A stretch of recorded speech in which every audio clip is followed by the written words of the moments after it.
আসসালামু আলাইকুম everyone, Roksana's kitchen থেকে আপনাদেরকে স্বাগতম জানাচ্ছি আরও একটি নতুন রেসিপি উপভোগ করার জন্য। আজ আমি আপনাদেরকে তৈরি করে দেখাচ্ছি খুবই সুস্বাদু রেস্টুরেন্ট স্টাইলের চাইনিজ ভেজিটেবল রেসিপি। এই ভেজিটেবলটা রান্না করা যেমন ইজি, খেতেও কিন্তু খুবই টেস্টি। বাসায় কোনো গেস্ট আসলে চটপট এই ভেজিটেবলটা রান্না করে ফেলতে পারবেন। তো আমি ভেজিটেবলটা রান্না করার জন্য এখানে 3 ধরনের সবজি নিয়েছি। এখানে আমি 250 গ্রামের মতো বরবটি এমন লম্বা লম্বা করে কেটে নিয়েছি। আর এখানে নিয়েছি হাফ কেজি পেঁপে, পাতলা পাতলা স্লাইস করে কেটে নিয়েছি, এবং হাফ কেজি গাজর এভাবে পাতলা পাতলা স্লাইস করে কেটে নিয়েছি। আমি 3 ধরনের সবজি দিয়ে ভেজিটেবলটা রান্না করছি। আপনারা আপনাদের পছন্দ মতো সবজি দিয়ে ভেজিটেবলটা রান্না করতে পারেন। তো এখন আমি ভেজিটেবলগুলো সেদ্ধ করে নিব। আগের থেকে চুলায় একটি প্যান বসিয়ে বেশ খানিকটা পানি বসিয়ে রেখেছিলাম। পানিটা যখন বলক উঠে এসেছে, তো প্রথমে আমি পেঁপেগুলো দিয়ে দিচ্ছি, কারণ পেঁপেটা সেদ্ধ হতে একটু বেশি সময় লাগে। সবজিগুলো আমি পুরোপুরিভাবে সিদ্ধ করব না, 70% মতো সেদ্ধ করে নিব। সবজিগুলো সেদ্ধ করার সময় বেশ খানিকটা লবণ দিয়ে দিচ্ছি, তাহলে খুব তাড়াতাড়ি সেদ্ধ হয়ে যাবে। আর এটা কিন্তু কোনোভাবেই ঢেকে সেদ্ধ করা যাবে না, ঢেকে সেদ্ধ করলে সবজির কালারটা নষ্ট হয়ে যাবে। তো পেঁপেটা 2-3 মিনিট সেদ্ধ করার পর এর মধ্যে আমি গাজরটা দিয়ে দিচ্ছি।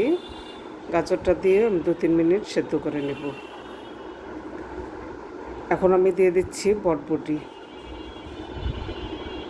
সবগুলো সবজি আমি 70%-এর মতো সেদ্ধ করে নেব, আর বাকিটা রান্না করার সময় সেদ্ধ হয়ে যাবে।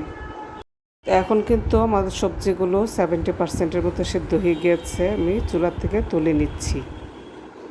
চাইনিজরা যেমন সবজিটা হাফ সেদ্ধ খায়, আমরা কিন্তু হাফ সেদ্ধ খেতে পারি না। একটা স্ট্রেনারে রেখে আমি সবজিগুলো একটু নেড়ে চেড়ে দিচ্ছি, যেন অতিরিক্ত বেশি সেদ্ধ না হয়ে যায়। এখন আমি একটা 1.5 কেজি মুরগির ব্রেস্টের এক পাশের মাংস এবং অপর পাশের অর্ধেকটা আমি দিয়ে একটু সেদ্ধ করে নিচ্ছি।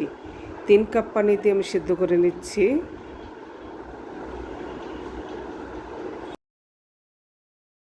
এখন আমি চিকেনের সাথে 1 চা চামচ লবণ, 1.5 চা চামচ টেস্টিং সল্ট,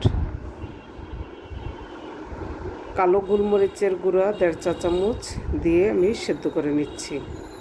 একটু ঢেকে সেদ্ধ করছি যেন তাড়াতাড়ি সেদ্ধ হয়ে যায়। দিয়ে দিচ্ছি 1 চা চামচ আদা বাটা এবং 1 চা চামচ রসুন বাটা।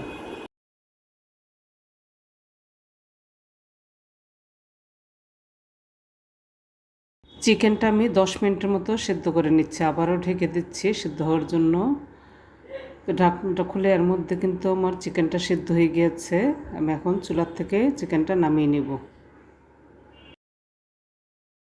এই চিকেন স্টকটা কিন্তু আমি ফেলে দেব না, রান্নার কাজে ব্যবহার করব। চিকেনটা ঠান্ডা হলে আমি হাত দিয়ে ছিঁড়ে টুকরা টুকরা করে নেব। এখন আমি রান্নায় চলে যাচ্ছি। চুলায় একটি প্যান বসিয়ে প্যানটা যখন গরম হয়ে এসেছে, এর মধ্যে 2 টেবিল চামচ পরিমাণ তেল দিয়ে দিয়েছি। আর এখানে আমি 3-4টা মাঝারি সাইজের পেঁয়াজ 4 ফালি করে কেটে লেয়ারগুলো আলাদা করে নিয়েছি। এভাবে পেঁয়াজগুলো কেটে নিলে মশলার কাজ করবে একদিকে, অন্যদিকে সবজির কাজও করবে, আর দেখতেও ভালো লাগবে ভেজিটেবলটা। তো আমি একটু নেড়ে চেড়ে ভেজে নিচ্ছি। পেঁয়াজটা খুব বেশি সময় ধরে ভাজতে হবে না, জাস্ট 2 মিনিট ভেজে নিলেই হবে। পেঁয়াজটা একটু নরম হলেই হবে। চুলাটা মিডিয়াম আঁচে রেখে আমি পেঁয়াজটা 2 মিনিটের মতো ভেজে নিচ্ছি। এখন আমি চিকেনগুলো যে ছিঁড়ে ছিঁড়ে রেখেছিলাম সেই চিকেনগুলো দিয়ে পেঁয়াজের সাথে কিছুক্ষণ ভেজে নিচ্ছি। দিয়ে দিচ্ছি হাফ চা চামচ পরিমাণ লবণ। যেহেতু চিকেনটা সিদ্ধ করার সময় কিছুটা লবণ দেওয়া ছিল আর সবজিতেও লবণ দেওয়া ছিল, সেই জন্য সামান্য পরিমাণ লবণ দিতে হবে। এখন আমি এর মধ্যে দিয়ে দিয়েছি 4-5টা কাঁচামরিচ ছোট ছোট টুকরা করে কেটে। সবগুলো একসাথে ভেজে নিচ্ছি। এটাও বেশি সময় ধরে ভাজতে হবে না। তো আমার ভাজা হয়ে গিয়েছে। এখন আমি সবগুলো সবজি দিয়ে দিয়েছি। সবজিগুলো দিয়ে সব কিছু একসাথে আরও 2-3 মিনিটের মতো ভেজে নেব। চুলাটা মিডিয়াম হিটে রেখে আমি সবজিগুলো উল্টে পাল্টে ভেজে নিচ্ছি। এই সবজিগুলো কিন্তু ঢেকে রান্না করবেন না, তাহলে সবজির কালারটা নষ্ট হয়ে যাবে। আপনারা কিন্তু শীতের সময় যদি এই সবজিটা রান্না করেন, তাহলে এটার সাথে পেঁয়াজ কলি তারপর হচ্ছে ফুলকপি, ক্যাপসিকাম তো সারা বছরই পাওয়া যায়, চাইলে এগুলো অ্যাড করতে পারেন। চাইনিজ এই ভেজিটেবলটা কিন্তু আপনারা পোলাও, ফ্রায়েড রাইস অথবা এমনিতেও সবজিটা খেতে পারেন। এই সবজিটা খুবই টেস্টি, আর রান্নাও যেহেতু খুবই চটপট হয়, আপনারা যে কোনো সময় হাতের কাছে সবজিগুলো থাকলে আপনারা রান্না করে ফেলতে পারেন। সবজিগুলো ভেজে নেওয়া শেষ। এখন আমি এর মধ্যে যে চিকেন স্টকটা ছিল সেই চিকেন স্টকটা দিয়ে দিচ্ছি। চিকেন স্টকটা দিয়ে আবারও নেড়ে চেড়ে নিচ্ছি। এটার মধ্যে আর কোনো কিছু দেওয়ার প্রয়োজন নেই, যেহেতু চিকেনটা সেদ্ধ করার সময় আমার গোলমরিচ, লবণ, টেস্টিং সল্ট এগুলো সব দেওয়াই ছিল, তো বাড়তি আর কোনো কিছু দেওয়ার প্রয়োজন নেই। এখন আমি এর মধ্যে লাইট সয়া সস দিয়ে দিয়েছি 2 চা চামচ।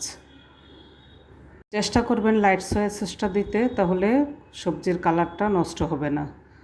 এখন আমি এখানে 3 চা চামচ কর্নফ্লাওয়ার গুলিয়ে এর মধ্যে দিয়ে দিচ্ছি। গোলানো কর্নফ্লাওয়ারটা আমি একবারেই দেব না, একটু একটু করে দিয়ে আমি নেড়ে চেড়ে নিচ্ছি। কর্নফ্লাওয়ারটা দিলে সবজির যে গ্রেভিটা আছে সেটা একটু ঘন হবে আর খেতে আরও বেশি টেস্ট হবে।